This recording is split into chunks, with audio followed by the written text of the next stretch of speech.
Like, there will be these big events where misinformation will get reported, but it's not really the big events that matter. It's like all of the little lies that you tell up to a certain point, because when you've prepared somebody with a bunch of little lies, a bigger lie becomes very easy to believe. Like, if you are to believe that Israel is targeting civilians and bombing hospitals and schools, and every single day I hear that 36 hospitals have been bombed, or however many schools have been bombed, or however many journalists or medics have been killed, and then the next day I hear, oh, well, Israel decided to bomb a hospital and kill 500 people. That's pretty believable. Like, you would think it, you would believe it without a second thought. Shalom and welcome to State of a Nation. I'm Levy. Hamas is waging two wars against Israel. There's a physical war with rocket attacks on Israeli cities, death squads in the kibbutzim, and RPG attacks on Israeli soldiers. And there is an information war, which is no less important, because Hamas has been waging a brutal psyops campaign against Israel, spreading lie by lie to poison global public opinion against Israel. And that information war is designed to make Israel's friends turn against it, fracture its alliances, and leave it weaker and more isolated on the global stage. And with misinformation running rampant across the internet, now it's more important than ever to nail down the facts. Because never has the gulf been wider between the facts and what people think is happening. And Hamas has turned exploiting that gulf into a ferocious military strategy. Stephen Bonnell, better known by his online moniker Destiny, is an online professional gamer turned political commentator. A man who's leveraged his mass following and passion for research into a career debating politics on the internet. He's here in Israel for the first time, here to learn, here to challenge, here to be challenged. And in this episode, we sit down for a fast-paced conversation about why it is so easy for Hamas to gain public opinion. Because this isn't Call of Duty. This is real life, and real lives are on the line if Hamas's campaign of misinformation is allowed to continue. Welcome to State of a Nation. Breaking news out of Israel this morning. Shocking hostage taking. Hundreds of Israelis are dead. I want to bring in Israeli government spokesman. What happens when the 4-day pause? How do you resolve this? Where does this go? Stephen, welcome to State of a Nation. Thanks for having me. This is your first time in Israel. How's the country treating you? Pretty good so far. You're going to have to come during peacetime as well.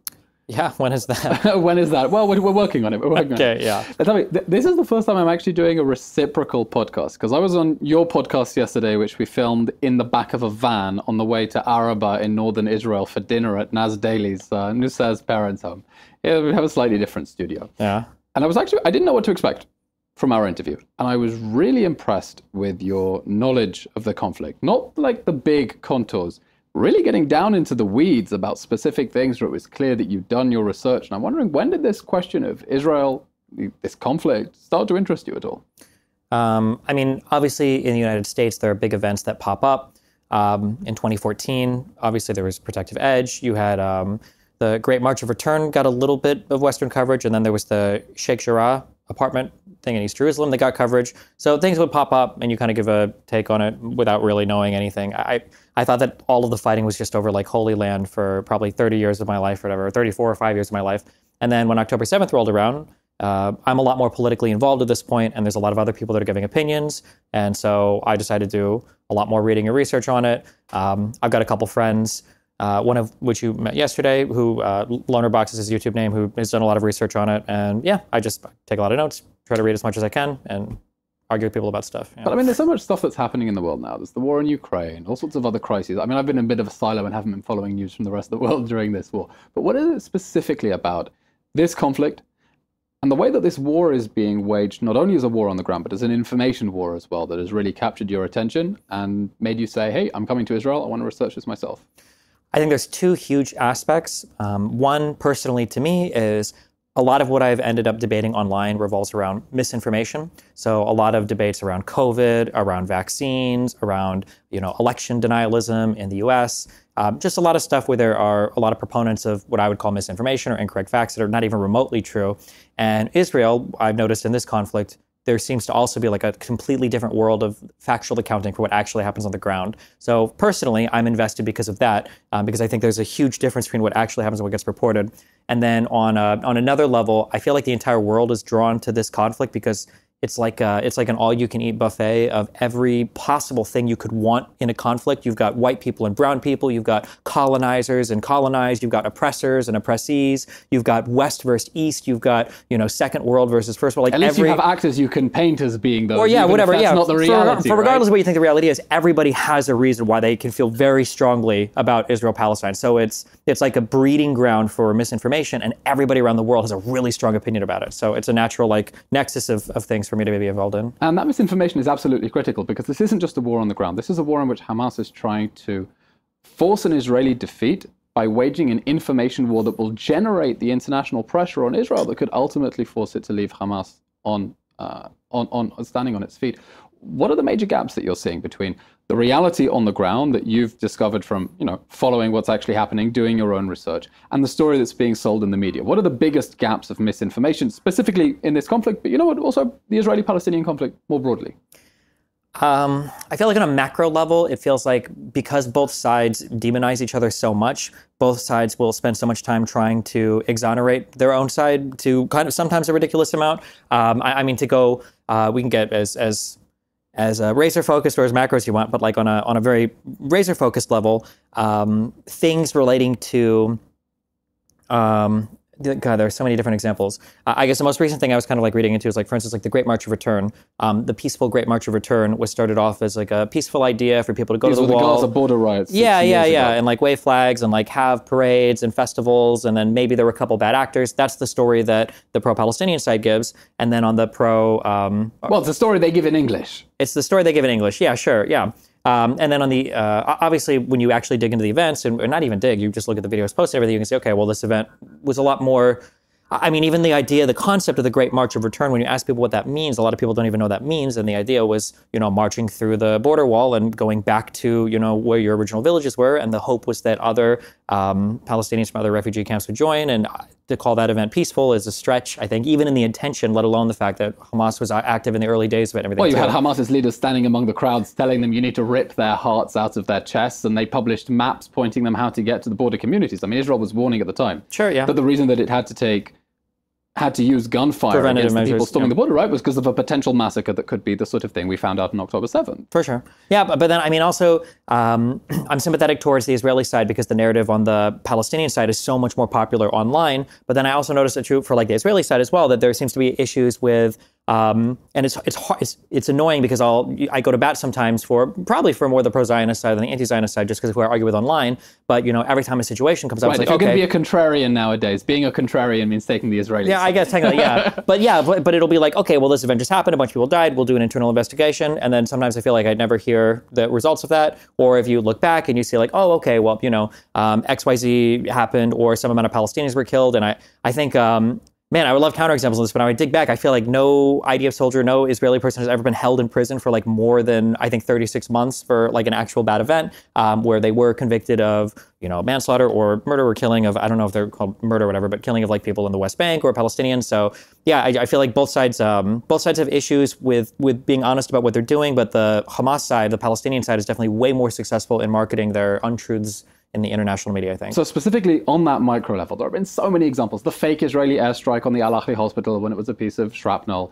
The fire at the Rafah camp where they said that it was an Israeli strike, and it turned out that it was an Israeli strike nearby, and there must have been some other combustible material in the area. The mass graves, the rapes. Hamas keeps punching out these stories.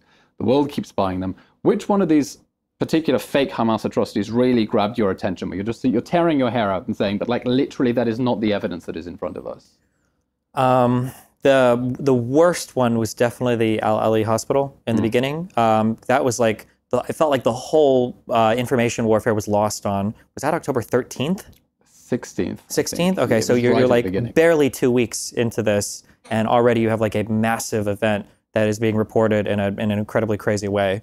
Yeah, I mean, that, but I mean, really, I think the important thing to stress too, because people lose sight of this sometimes, is like there will be these big events where misinformation will get reported, but it's not really the big events that matter. It's like all of the little lies that you tell up to a certain point, because when you've prepared somebody with a bunch of little lies, a bigger lie becomes very easy to believe. So the issue isn't even so much these big stories, which they are an issue and that is bad, but because people have been conditioned to believe so many smaller things along the way, it makes the larger thing easier to believe. Like if you are to believe that Israel is targeting civilians and bombing hospitals and schools, and every single day I hear that 36 hospitals have been bombed, or however many schools have been bombed, or however many journalists or medics have been killed, and then the next day I hear, oh, well, Israel decided to bomb a hospital and kill 500 people. That's pretty believable. Like you would think it, you would believe it without a second thought, and yeah, that it's problematic. I mean, it was exhausting. They're waging a war of information attrition. I can say, as you know, as a government spokesman for the first part of the war, I'm not anymore. But it was like playing a game of whack-a-mole that you never know where the next allegation is going to come up. And I imagine if people are being constantly fed fake story after fake story, then literally they'll believe anything. And then I'm tearing my hair out and wondering,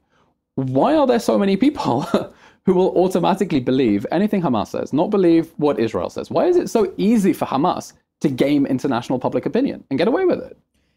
I mean, in my opinion, I think the crucial error was when Israel began to negotiate through, I think Begin called it capsule theory, or it was called capsule theory, the idea that you can extricate these individual Arab countries in negotiating peace, that when you look 50 or 60 years ago, it's easy to be sympathetic towards the story of Israel against the world, the David and Goliath, but now we're so far removed from all of that sympathy did very much for Israel because, you know, War of Independence, it's up with its back against the wall, and these, you know, Jews who had just went through the Holocaust and those who'd managed to escape just in time are fighting with the arms they're able to smuggle on a couple of, you know, planes from Czechoslovakia. True. I mean, you can argue that, but in 73, I'm pretty sure the United States was eager to replace every single lost piece of armor, every single lost munition, without a question asked. It was so much financial support. In 73, the United States threatened Israel in some very serious ways. It's not true they gave them an absolute carte blanche. The way that Kissinger conducted his negotiations with Golda Meir, she had to stand firm against the US and say, you know, we're not your client state. We're going to do what we need to protect ourselves. I understand those were the statements, but the United States was a massive backer of Israel, which means with that backing comes some degree of responsibility as well, right? Like it's not just carte blanche to do whatever, but like the idea of like, you know, marching your armies north towards Beirut or crossing, was it the, I think it was the west bank of the Sinai River, like on the way to Cairo? Yeah, or the Suez. On the way to Cairo.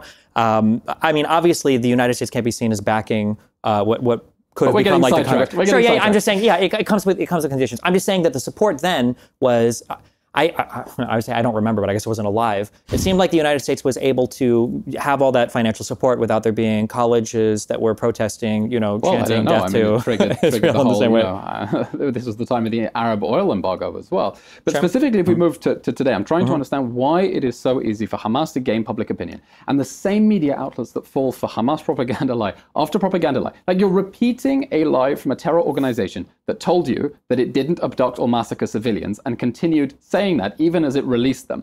Why does the world keep falling for Hamas propaganda? Like, explain to me on like a macro level and a micro level as well. I mean, I think it's like I said, I think that now, like if you grow up, like even my impression was just Israel versus Palestine. You can't even really, it's kind of weird to say this, but you can't even really say the word Arab in the United States without it feeling like it's coming from a racist person. You just don't really, you don't, like just saying, like calling somebody like an Arab, even saying that feels racist. It feels weird. Just in the United States, yeah, it's just not a thing that we say much. I mean, it's a language they're using themselves. You see that. No, I understand, but I'm just saying. In the college Intifada, you hear them chanting in Arabic, "Min maya al maya, Palestine Arabia." From water to water, Palestine will be Arab. Yeah, I just in the West, especially. I think I shouldn't say in the West in the United States, especially after 9/11, we had to deal with a whole bunch of, you know, we had a lot of hatred towards Al Qaeda, you know, and then the Taliban, and then generally the Middle East, and so we kind of had to rein in some anti-Arab, I guess you could call it Islamophobic sentiment or whatever in the United States. No, you still need to be honest and call a spade, because extreme political correctness. You can. I'm just explaining where it comes from. I'm just saying that when that's the background, that's what I grew up in,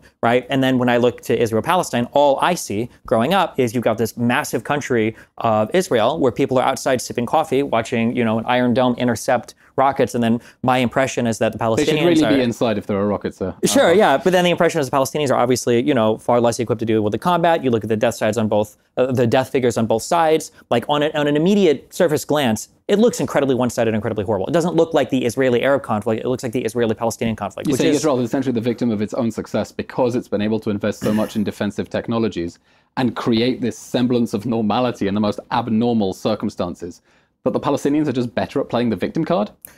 I mean, arguably that's, in some ways, kind of, it can be the story of history, right? that the Arab countries were so successful through conquest, that the dissolution of the Ottoman Empire, and all the Arab countries looking around for who's going to be the next leader. It has, because they were so successful, well, now they've been, devoured by their success. And because the Jews had so much trouble in history, but they finally got a country, right? They have one country to go to, one country to defend. Their backs are against the wall. It's annihilation the entire time. Those set of circumstances forced, really wise diplomatic choices, really wise military choices that, yeah, sometimes you can become, I guess, strengthened by adversity and sometimes the victim of your success. And there's definitely Israel's strength that it's strengthened by adversity. But it's funny to hear you talking about saying, look, in the early days, Israel had its back against the wall. It was surrounded by Arab armies. But now we're in a reality where Israel is being attacked on 7 fronts by Iran and its proxy armies, from Lebanon and Syria and Gaza and the West Bank and Yemen and Iraq and Iran itself. And internationally as well, around the diaspora, when you consider that Iran's evil supreme leader praised the College Tentifada as part of the resistance front. And you've got the same dynamic of Israel being a back against the wall, a small minority country, or a tiny minority of the world's population, surrounded by terrorists who want to kill us.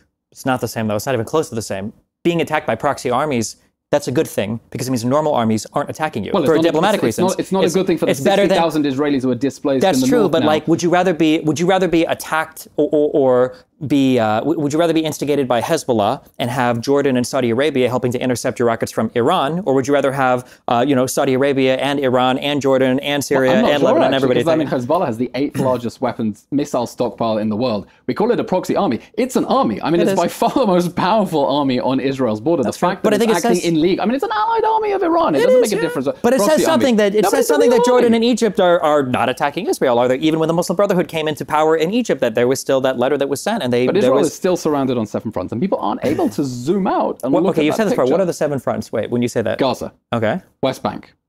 Lebanon, where we have daily rocket and suicide drone attacks. Syria, we've had rockets coming from Syria. Iraq, last week we intercepted a UAV coming from Iraq. Yemen, yesterday we intercepted a ballistic missile sent by the Houthis from Yemen. And Iran as well, which launched 350 ballistic missiles, cruise missiles and UAVs at Israel just a few weeks ago. Sure. We've already forgotten about it. And I'm sympathetic. I can be sympathetic towards the enemies that you have, but what a list of enemies to have. You've got Gaza that has been flattened by 8 months of military operations, 7 months of military operations. You've got after they burned Hezbollah, which is competing with.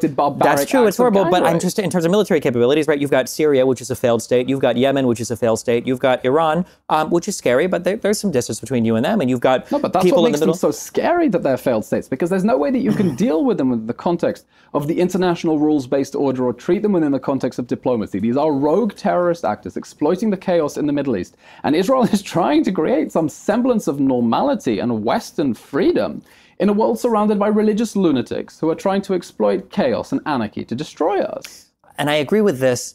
There's a quote that I read this. I don't know if this is by Kissinger, but it was something like, I think Israel has discovered the weakness of their strength, and the Palestinians have discovered the strength of their weakness. I think Israel has to remove from itself the mindset that they're surrounded by people that need to be defeated militarily. Because like you said before, Hamas is never defeating Israel in a military engagement. They're winning in the propaganda war. They're winning in the information war. They're winning in international opinion. Trying to wear Israel down by attrition when you're able to abduct so many hostages into Gaza. Threaten not to release them. Undermine Israeli sense of personal security that people don't want to go back and rebuild the kibbutzim because every street corner is haunted. And you have daily attacks from Gaza, from Lebanon, from Yemen every single day. They're trying to wear this country down by attrition to make it impossible to conduct a normal economy, impossible to bring tourists into the country, impossible to get investment, and to wind this country down into the ground. And the only reason it isn't happening is because the Israeli people have incredible grit. I understand and I agree, but you're not defeating Hamas or Hezbollah or Iran with missiles.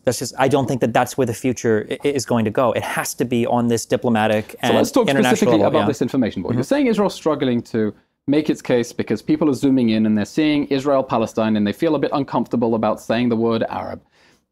We had this conversation yesterday. You were asking me, why does Israel suck at PR? Why is it finding it so difficult to make its case to the world? So I'll turn the question back to you. Okay, given that reality, given this set of circumstances, let's take your analysis. How do you think Israel should be doing a better job of fighting this information war, given the battlefield as you see it? I'll be honest, I am not enviable of any leader in Israel because it's easy, obviously, and I'm sure you know this as well, it's easy from the sidelines to sit and criticize, especially because yeah, of course. So easy. The critic is not the man in the arena or whatever. So I am sympathetic to leadership, but I feel like every single part of the Israeli apparatus, government, military, financial, whatever, has to go towards solving the Palestinian problem. There has to be like a permanent end to that conflict. From your mouth to Allah's ears, but you have any idea how we do that?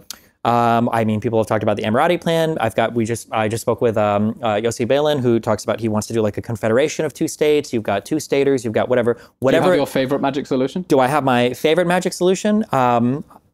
Honestly, all of them rank above the status quo. Whether it's the Emirati plan, whether it's a 1 state, 1 vote, whether it's a 2-state solution with the 67 borders that resembles the Clinton if we were parameters. able to solve this conflict, make it go away, that would be the best thing that could be done for Israel's image. But given the fact that the war is continuing, and the conflict continues because the Palestinians are still committed to a forever war, that they don't accept the legitimacy of the state of Israel, and have repeatedly on past occasions thrown out any peace deal when it meant coming to terms with the fact that Israel as a Jewish state had a right to exist. How does Israel make the case better to the world, specifically to young and liberal audiences? Because we're seeing this massive gulf where, 80% of Americans support Israel versus Hamas. When you get to the young generation, like it's 55-45. That's a really dangerous split. You ever play any video games? No. Okay, well, I grew up... Not since I was 10 and I had Harry Potter on the PlayStation. So my background when I got into streaming was I was a professional StarCraft player. So StarCraft is a real-time strategy game. So you're playing, you're building dudes, you're mining resources, you're making armies, and you're fighting to kill the other dude's army.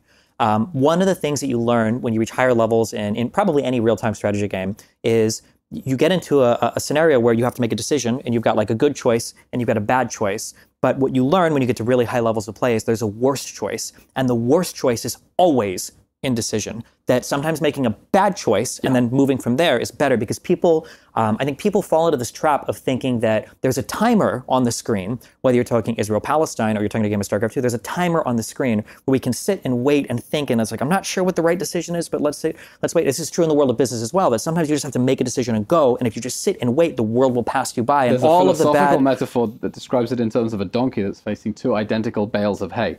Oh, and you starved?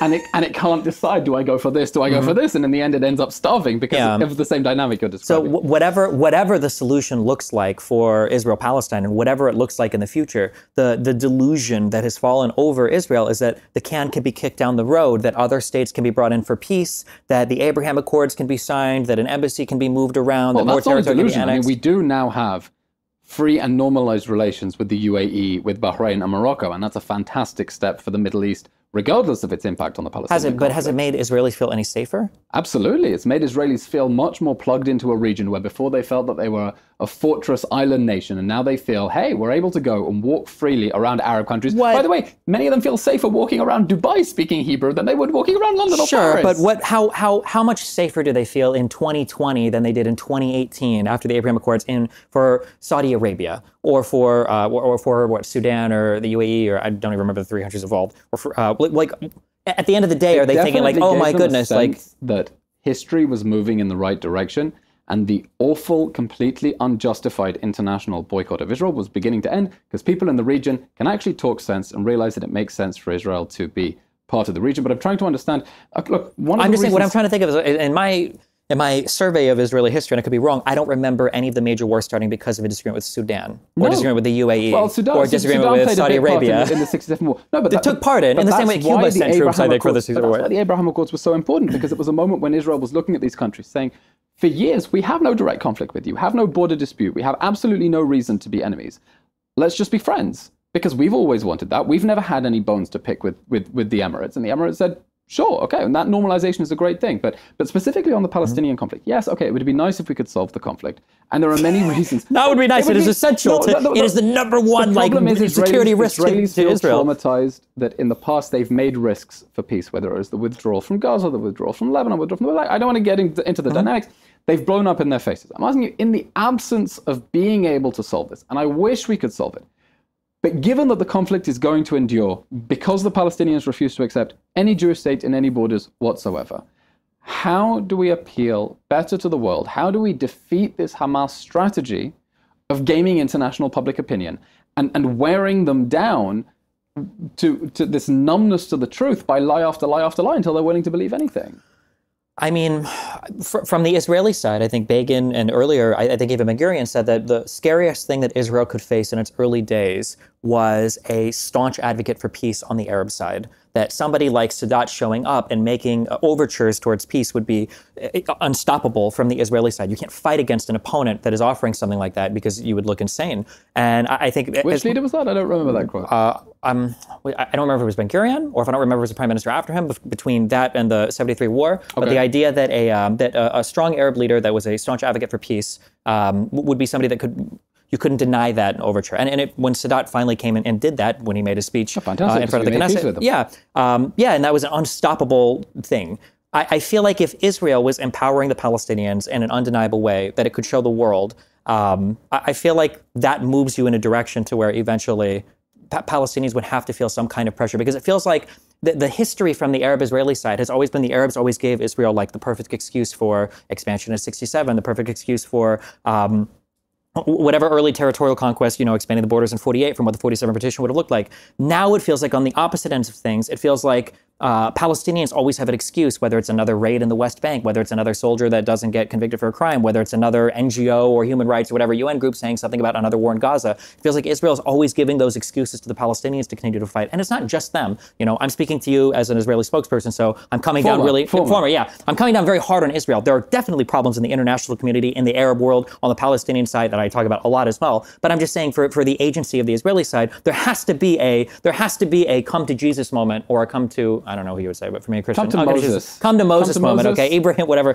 Yeah, right. Where, the PA is empowered. Jesus is Jewish, we'll take it. Yeah, the PA was, I'm just kidding. The PA was empowered with enough money to go into the Gaza Strip with a boss there, This is a man who, he wears a suit and tie, he talks to Israeli leaders, he shaves his beard. This is a guy who should be your strongest advocate, that you are empowering in every single way possible to be the face of the PA. Despite the fact that his administration continues to pay salaries to terrorists sitting in jail and stipends to the families of terrorists. Listen, Begin signed peace with Egypt, and he was part of the Lehi. Everybody has had issues. It has to be put. It can't be intractable. It can't be the same excuse. You don't think the Lehi at the beginning was? Bottom line, what I'm trying to understand here. Go ahead. Bottom line, you're saying, short of being able to solve the Israeli-Palestinian conflict, Israel is basically screwed when it comes to the information war and this dynamic that the world will buy all the little lies that the Palestinians tell. I think so. In non-state actor conflict, I think. Let me ask you on a tactical question. Mm-hmm. What I was trying to do as a spokesperson was to speak not only to the broadcast media and the print media, but to try to get on social media, okay? Twitter, Instagram. I even opened a TikTok and did all sorts of little trends that slightly humiliated me because I'm trying to get to the young audience. Now here I am speaking to you, finding that many of your debates are actually taking place over streaming platforms and gaming, and we're not there at all. And this whole universe of influence that I wasn't aware of is apparently really influential. So for those who are watching and aren't familiar with the gaming and streaming world, tell me about it. Describe it to me. Where are people getting their information from? How does it work? Well, what is it? Like 80% of people plus now get their information from social media, their primary source of news. I mean, for a lot of old people, it's literally just Facebook memes.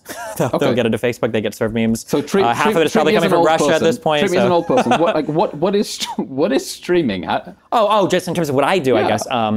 I mean, live streaming is, Twitch is a large platform. I stream on Kick and YouTube, where you can watch a live stream where people will talk about things, play video games, scream at each other. I'm in the political world. So while they're playing video games, they're arguing about geopolitics and national security. Some people do, yeah. That's what I used to be known for. I've been more just doing like the reading and the research and the screaming at people, and not as much the video games for the past year. But yeah, that's kind of what I was known for prior to that. Yeah. I mean, how do I get to these people? If they're getting their information from video games, do I need to learn how to play these video games in order to speak to them while they're playing?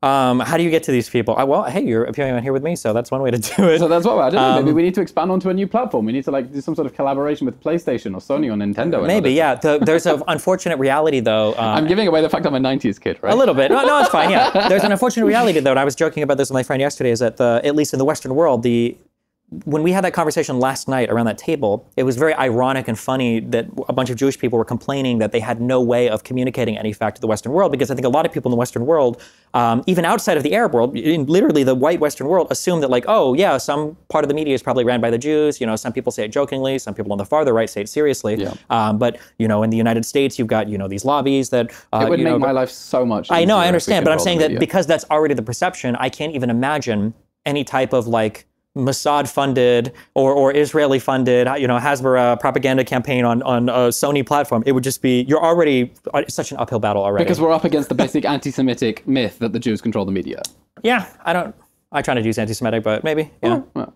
So what are attitudes towards Israel within this world? You say you found yourself taking the pro-Israel position, partly to be a contrarian. Because no, I'm not a contrarian. I don't do that. I don't know. You feel like a bit of a contrarian. Well, why do you say that? I don't know. You just seem to enjoy having this witty repartee and arguing. I like arguing, yeah. Arguing is fun, isn't it? Yeah, Right? it is fun. So I'm a contrarian because I seek out people that I disagree with. There are people that I agree with okay, too. But... so you seek out people you disagree with. Yeah. And now, within this world, someone who wants to be edgy or contrarian or go against the grain, that means taking the pro-Israeli position. Yes, no? I mean, you're definitely putting yourself in a minority, sticking your neck out and attracting fire, right?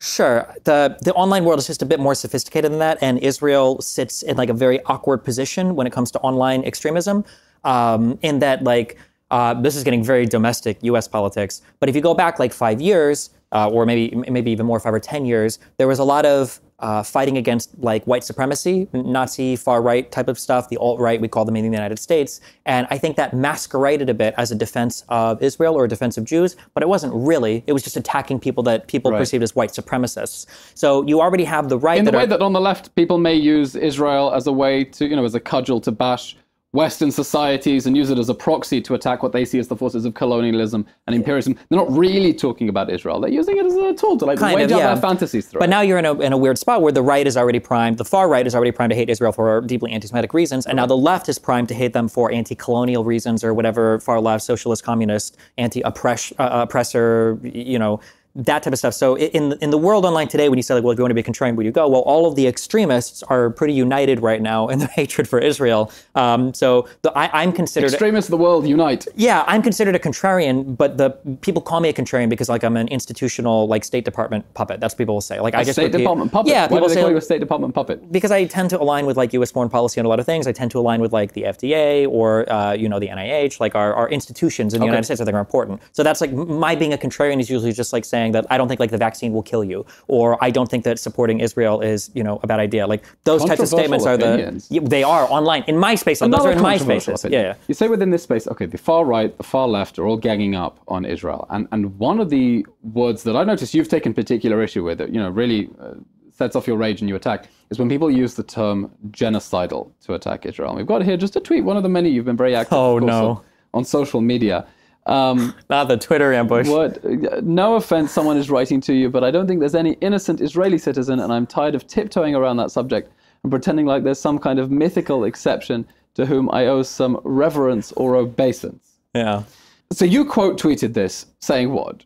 The issue is that people speak in circles sometimes around concepts relating to genocide or what they want the final state of Israel and Palestine to look like. And what they'll do is they put all the tools down for what I would say is an inevitable genocide, but they won't actually own the conclusion. So they'll say something along the lines of, like, I think that oppressed people have a right to fight against their oppressors. I think that every single Israeli citizen is a colonialist or a settler. Like, when people say settler in the West, they're not always, or well, in Palestine even sometimes, they're not just talking about settlers living in the West Bank. They're talking about every single Israeli citizen. And they'll say all of these words, and then, like, when October 7th happens, they'll say, well, this is the language of the oppressed. These people are fighting against, these people are fighting against their oppressors. And then they'll say, well, but a one-state solution should happen and everybody should have one voice and one vote. And it's like, okay, but when you've said all these other things and you've laid out all these tools, if they were to start some sort of oppressive movement, if it was pogroms, if it was genocidal actions, you would defend it. So you've given them all the tools to do the genocide and you've justified it. And then if it were to happen, you're not going to intervene. You didn't in Syria, you didn't in Yemen, you didn't in Sudan, in any other place. So why would Israel expect you to intervene here? That's typically my issue with that line of... Interesting. No, that's a fascinating point, because you have people saying, the Israelis are evil and they murder babies and they're colonialists and they have no right to be there. Okay, well, what is the solution? Okay, well, we think there should be a one-state solution and put them at the mercy of whatever Islamic Caliphate regime the Palestinians decide to set up. And then, okay, well, are the Jews going to be safe in that? And then they go, well, not my problem. We're like, well, it is our problem, and that's why we support Zionism, because we think Jews should be able to defend I think it's themselves. even a little bit worse than the not my problem, because when you push people on these types of things, it usually starts with, it'll basically be like, Hamas didn't do this, show me proof, you show them proof, oh, well, that was faked by the IDF, and then you show it, well, it wasn't, it's like, okay, well, they deserved it anyway. And it's always that last one, it's like, well, they've been fighting against their oppressors since 48. And well, why is it that in 2024, 2025, why can't they continue to fight against their oppressors, but now democratically or through, pogroms or whatever else? I think the justifications are very scary and bad there. And and it's really baffling that you have this level of cognitive dissonance on the far left as well. I mean, we're familiar with it on the far right, and you've been very critical as well of the way that, among certain elements of the far right, facts are denied, right, if it doesn't meet their particular narrative. But you're seeing this on the far left as well, where they're confronted with evidence of how evil Hamas is. That Hamas would gladly come for them and murder them if it got their hands on it. And that point just doesn't sink in, and they can't accept it. I mean, we have here a clip from Brianna Joy Gray, from a former aide on the Bernie Sanders campaign, who's really become one of the most vicious voices against Israel. When Hamas is talking about eliminating Israel, it's talking about not killing all of the Jews. It's about eliminating the idea. Okay. It's about... Leave it there. We'll leave it there. We'll leave it there. It's about, let me just finish, sir. Can I just finish the sentence? It's about eliminating the idea of a Jewish state, ending a Jewish state, ending an ethno-national state, and having a state more like what we have in the United States of America. If I can just respond. He can only burst into laughter because it's really the most extreme form of West-splaining to say, Hamas is telling you exactly what it wants, but I'm going to say, no, that's not actually what they mean. Hamas wants to destroy the idea of whatever. Hamas is like, no, we literally mean we want to kill them. But you're saying, but look, you're giving them the tools, you're giving them the justification, so that if they ever got their hands on the rest of the Jews, they would be able to kill them because of the ideological infrastructure that you've given them. Like, why do they not see this? That's a very deep question. There's a lot of, we could speak at length for any number of these things, but it's like I said in the opening of this, Israel-Palestine is just the perfect confluence of so many different things that gives people interest for dumb reasons. Like I said, you've got, Brianna just tweeted, this might have been around October, where somebody made a comment about dark-skinned people in the Middle East being discriminated against. It was something like that. And the way that she quote tweeted that and made a joke, she made it sound like she thought that the majority of Jews in Israel were light-skinned European Jews. That was her impression. Right. So this is just like the perfect ground for all the narratives that people love to fight over, the colonizers, the oppressed, the oppressors, like all of that. And you can fight with these stories without ever actually engaging with any of the facts. So I think that's where a lot of the opinions come from. Because once you get into like the actual facts, it becomes hard to defend a lot of any of the opinions that are given. Yeah. Of course, but when you find yourself arguing in these spaces, do you find you're able to shift the needle at all? Or people on both extremes are simply impervious to the facts and nothing is going to shift them? It's, I think I've shifted the needle I think with my fan base, with other people that I argue with. I think that there are a certain amount of people that can be beaten over the head with facts. But I think at the end of the day, it's important to remember that people are driven by stories and narratives. These are the things that empower people to run for office, to go to a protest, to whatever. Like nobody reads a stat where they're like, oh my God, like 32% of blah, blah, blah are oppressed by the police. Like I'm gonna go protest. It's usually like a friend of mine had a bad experience with a cop. Or I watched, that officer Chauvin sit on George Floyd's neck for 9+ minutes. Like these are the things that drive people. So, Israel can publish a statement saying like, oh, well, we found 4 documents from Hamas and they engaged in this level of horrible activity. 1,000 collaborators were killed in the Second Intifada, blah, blah, blah. None of our spokespeople speak with that squeaky voice. No, I understand, sure. I'm hyperbolizing a bit, but Hamas has the babies that they're shaking, the beheaded baby or the exploded babies and everything that they're shaking in the camps, and they've got the video footage of people getting blown up and killed in Hungary, and that fighting against that, you can't fight against that with speeches on TV screens from generals or from spokespeople. Just people's brains will instantly see the Palestinian side to be more sympathetic. And that means that Israel is really fighting with its hands behind its back. First of all, because we're glad that there isn't as much suffering on our side as there is on the other side. We're trying to minimize that suffering, but we're definitely not going to create more suffering. We're trying to minimize on our own side as much defense as possible. And that means we have fewer horrific images, although October 7th has given us a lifetime supply of horrific images that, are going to scar us for life.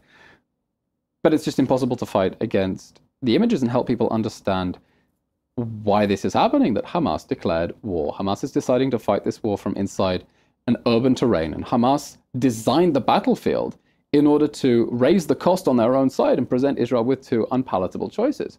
Fight Hamas, the costs being what they are, or don't, and accept defeat and accept that a terrorist organization can invade your territory, rape your women, abduct your babies, and it's game over. I agree on a factual level. It's just finding I do debate in conversation. So for me, I'm just thinking of the rhetorical points. But like when you're like in my opinion, I'm only saying this as a guy that debates. I'm sure there are different concerns that a state has, but like every single conversation where anybody speaking from an Israeli point of view that's talking about aid getting into Gaza, that's talking about humanitarian or safe zones being set up, the first question that always needs to come out of an Israeli's mouth is, why doesn't Hamas help to set any of these areas up? Why is Hamas bombing the crossings? Why do they shoot rockets at the pier? Like that has to be the very first question, because and the fact that mad that Israel is continuing to provide aid into the Gaza Strip. It's going up month by month by month. Even as Hamas continues shooting rockets at the crossings. There's still rockets that are coming out of Rafah. Israel lost 4 soldiers because of persistent rocket attacks on the Kerem Shalom crossing, and Israel's the only country that is expected to operate aid crossings into enemy-controlled territory as those crossings are coming under attack. And it's our people who have to operate them, not and then nice there's even more, sweets. yeah, and there's even like liability for doing so, right? Like Israel is simultaneously not helping any of the aid getting in, but then they're also sending armed people with. The allegation. The allegations are not helping, but then there's also like Israeli soldiers that are going with, they call it the Flower Massacre, right? The road going north into Gaza, right? But there were IDF trying to help aid get to some areas. So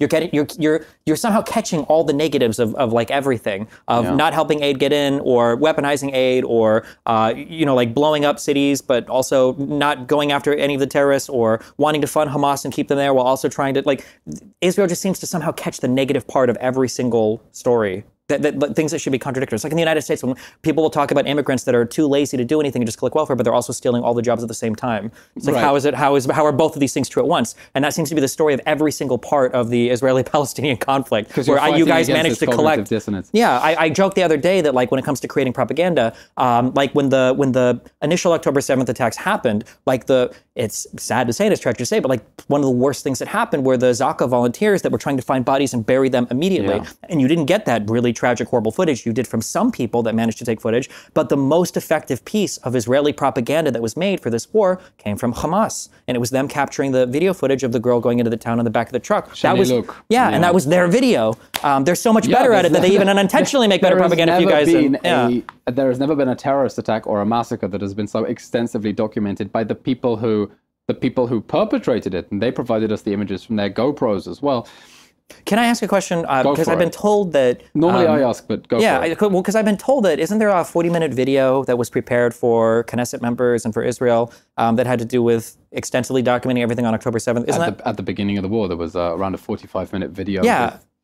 So-called highlights reel of Why is that private? There were several reasons. First of all, these are people's children. I understand. And there are specific clips that the families didn't want to be shared.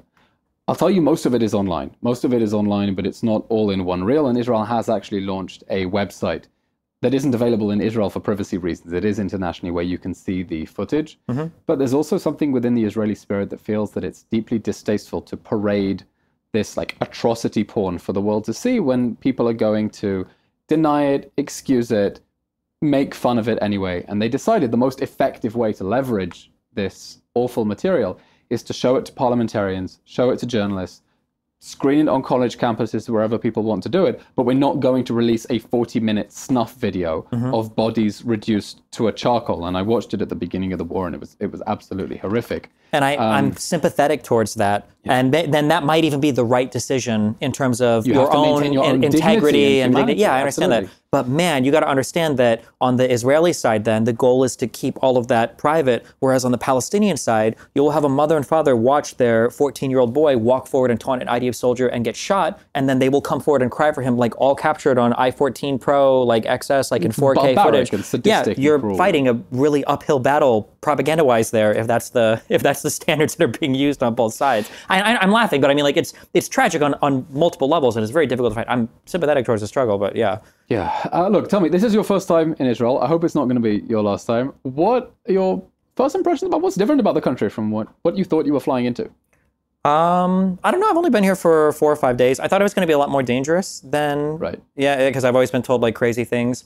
I will say the amount of construction here on your roads coming south back into Tel Aviv was probably some of the most horrific things I've ever experienced in my life. I would say it's funny you say you thought it was more dangerous, because I remember the night when we were told that Iran had launched ballistic and cruise missiles and they were on their way. And everything was perfectly calm in the streets, and people were still at bars and whatever. And I, bought a couple of extra water bottles just in case. But if you ask people, wait, why aren't you running and going to your shelters? They're like, but they said the missiles aren't going to come for another 6 hours. They're like, Israelis have learned how to find pockets of normality, even when they're literally under fire. But okay, that's the first impression. Yeah. I'll also say that I think, surprisingly, even to some of the more right-wing people I've spoken to,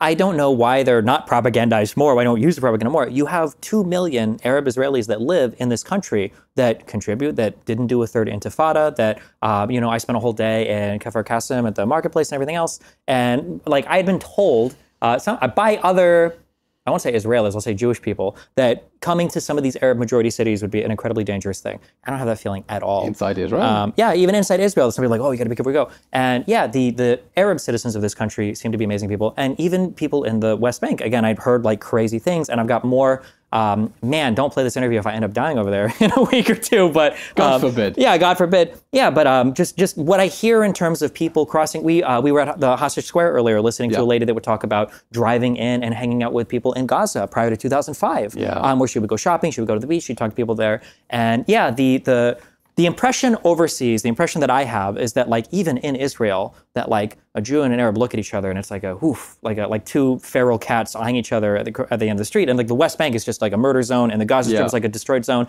And it's not really that chaotic or catastrophic. No, of course not. You can't look at your doctor and nurses and taxi drivers and whatever with that level of suspicion, because they're part of Israeli society. And I was telling you just yesterday about the amazing heartwarming moment I had getting in a taxi from an interview a while ago, and the driver told me, Arab Muslim taxi driver from East Jerusalem, that he saved 2 girls at the Nova Festival because he was their taxi driver, and he managed to get them out at 6:40 as he saw the paragliders coming in. And he's telling me with pride, if I die tomorrow, if Allah takes me tomorrow, I'm going to be proud that I saved 2 girls from the Nova Festival. And it's interesting you said that Israel needs to make a better point of reminding them that yes, there are 2 million Arabs here who are equal members in our society, treasured members of our society. And the reality is a lot more complicated. Finally, you getting any pushback for visiting Israel? What are you seeing online? Yeah, I mean, because I fight with so many pro-Palestinians, the impression is that I'm basically a paid-for Mossad shill. So people think that this is a funded trip. But for the record, Mossad is not giving you any money for... I can't speak about that. You can't speak about that. If you said I'm just kidding. No, I'm not getting any money. Okay. No, Jesus. Stephen, thank you very much for coming on State of a Nation. That is not our longest podcast, but definitely holds the record for most words per episode. We're both speaking a million miles an hour. Stephen, thank you very much. Thanks for having me. And that brings us to the end of today's episode of State of a Nation. As always, please follow us on YouTube, Apple Podcasts, Spotify, wherever else you get your podcasts. Maybe we need to expand now to other streaming platforms as well and get to new audiences. Subscribe on follow us on all social media platforms.